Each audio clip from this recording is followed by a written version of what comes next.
Nask here. The MTV Decoded series with Francesca Ramsey never ceases to amaze. It really doesn't. It's the kind of content that I can always run back to if I want a raging hangover without the liquor. So today we're going to tackle another big, fat, steamy helping of their bullshit titled 10 Excuses Used to Deny Racism. Debunked. So let's drag out the reason wagon and start shoveling a bit of sense onto the garbage fire that is this series. Have you ever had someone try and tell you that racism doesn't exist? Nope.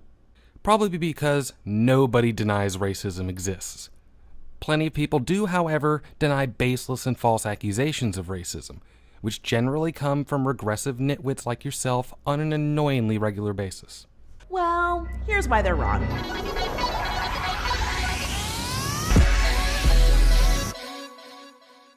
Alright, today we're going to go through some of the most common excuses used to deny racism.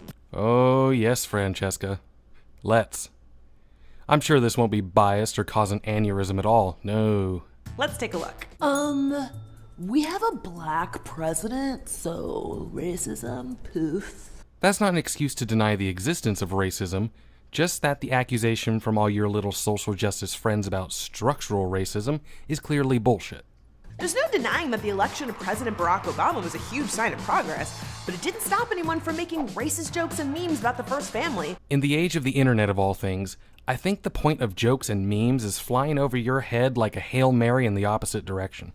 Plus, Obama's first term was surrounded by rumors that he wasn't really American and that he was a Kenyan Muslim out to destroy America. Bring me the secret Muslim birth certificate. Which, by the way, is a bogus conspiracy theory rooted in racism and more specifically, Islamophobia. He could have been a Kenyan Muslim for all I fucking know, but I'd still want to see a birth certificate.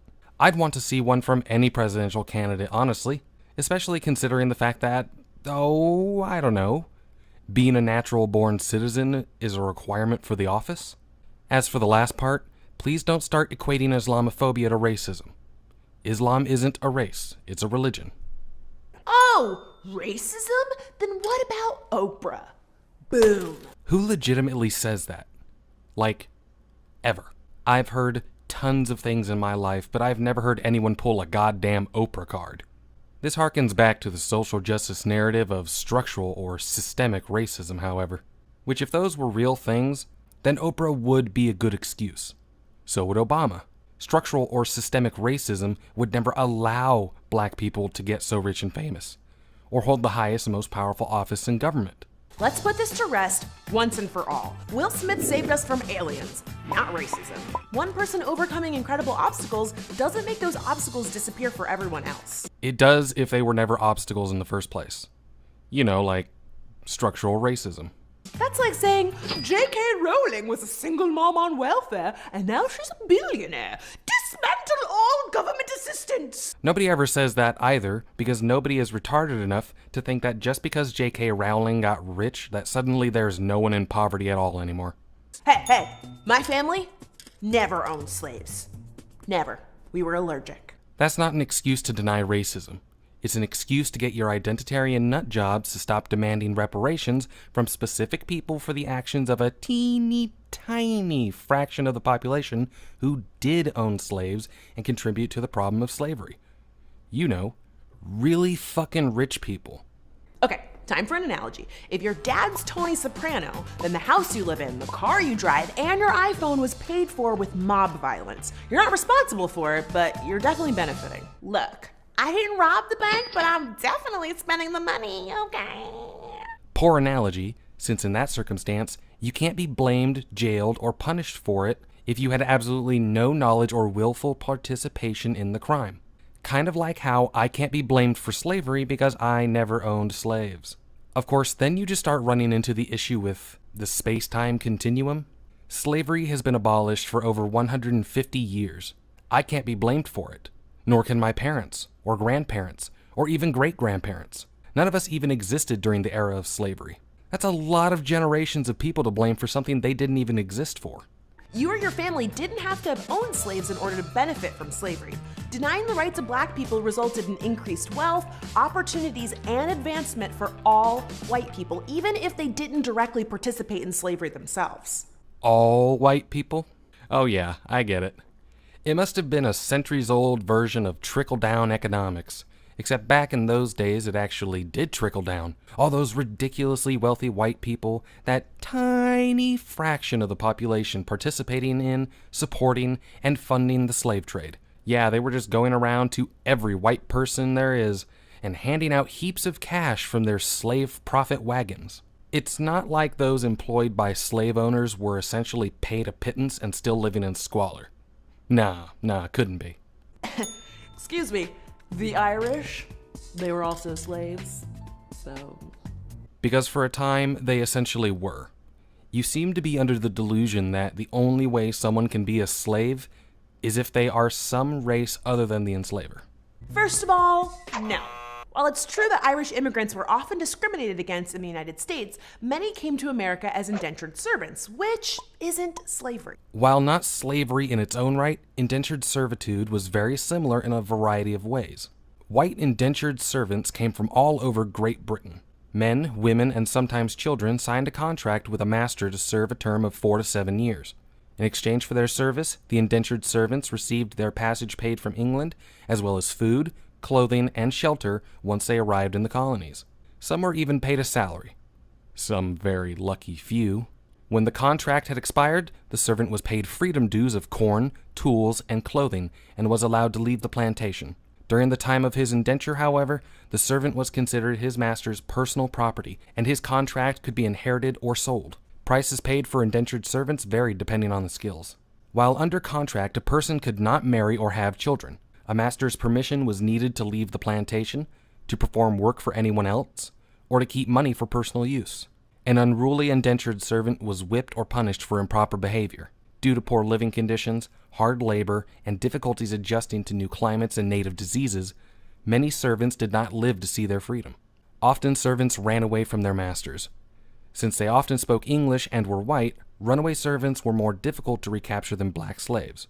If runaway servants were captured, they were punished by increasing their time of service. Sounds quite similar to slavery, doesn't it?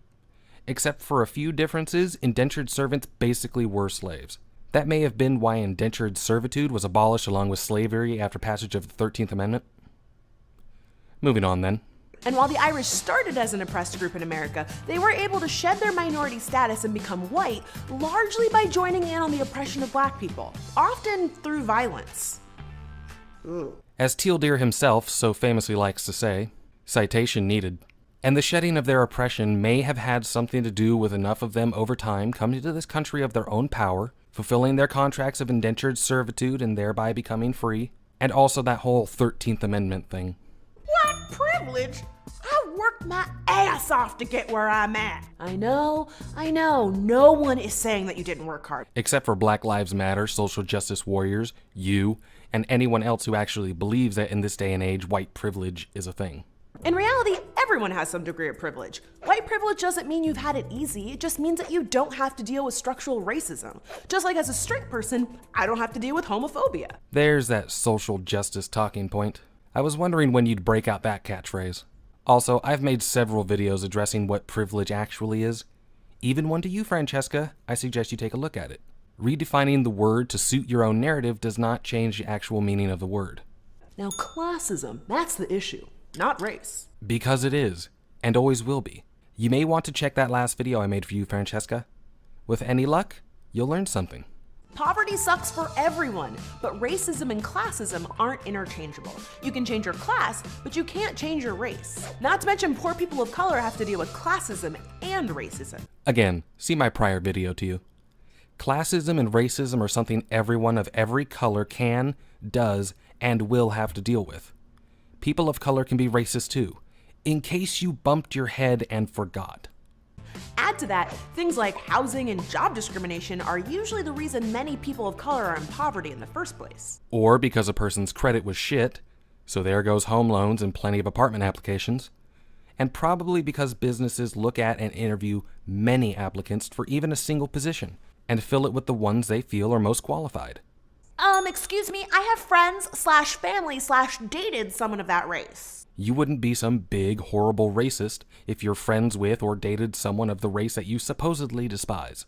As for family, that one is really just out of your control, so it's pretty stupid to include here.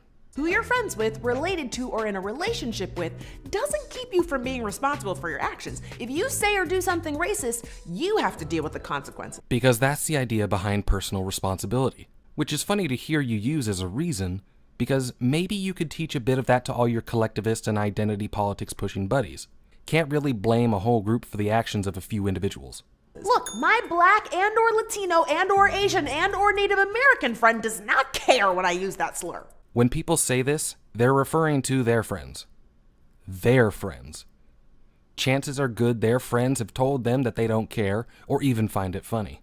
You wouldn't know, Francesca. You aren't these people or their friends. So you're a sumptuous, Francesca. And that's a little sad. Look, one person can't speak for an entire group of people. So if your friend is okay with using certain language around them, you can't expect everyone that shares their background to have the same opinion on it. That's not the assumption when they are referring to their specific friends. My black friends like when I say nigga. My neighbor doesn't. But my neighbor isn't my friend, so fuck him and his feelings too. Hey, everybody listen up. I got an announcement. Bobby Lee White is now allowed to say the N-word. We decided.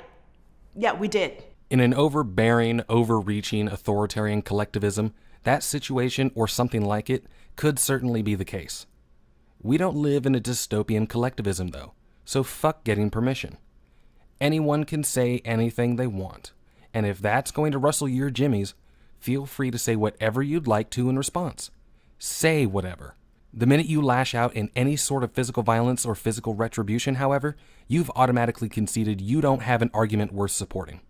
I got 4 words for you. Black on black crime. Okay, here's the thing. If you're a victim of a crime, chances are the criminal is most likely going to look like you. In fact, 83% of white murder victims were killed by other white people. So in reality, black on black crime is no more of a real thing than white on white crime.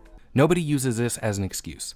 They use it as an argument against the Black Lives Matter and social justice false narratives that whites and cops are the biggest threat to all black people and the black community. I've got the statistics though. I can literally show you how their narrative is bullshit. Want to see? No, of course you don't. But I'll throw them up anyways.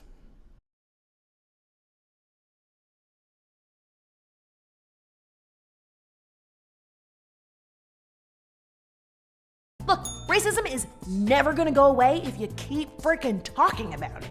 How are we going to get rid of racism until... Stop talking about it. And that's coming from a black man. Let's just think about that one for a second. Have you ever solved a significant problem in your life by ignoring it? Several of them, in fact. I call them my exes. That's what I do with my taxes. It worked for Wesley Snipes. Oh, wait, it didn't? I gotta go. The police can come after you for ignoring your taxes, but that's not doing something. It isn't not talking about it. They can't come after you for not talking about something. That would be actual oppression, Francesca. So there we have it, I guess. Another example of Francesca Ramsey misrepresenting arguments, throwing the reason baby out with the bathwater, and essentially missing the entire point of why these kinds of arguments are made in the first place. Even the very title of her video is pretty misleading. It's not racism itself that people who use these arguments are denying, it's certain accusations of racism in particular instances. I think I have a better name for your video, Francesca. 10 excuses used to deny racism in specific instances, and my 10 poorly thought out reasons to still call you a racist. Yeah, I think that's more suiting. Francesca Ramsey, you've been debunked. If you enjoyed the video, be sure to hit that like and subscribe button to catch plenty more content in the future and to help support this channel. This has been the word from the wolf. Woof woof, motherfuckers.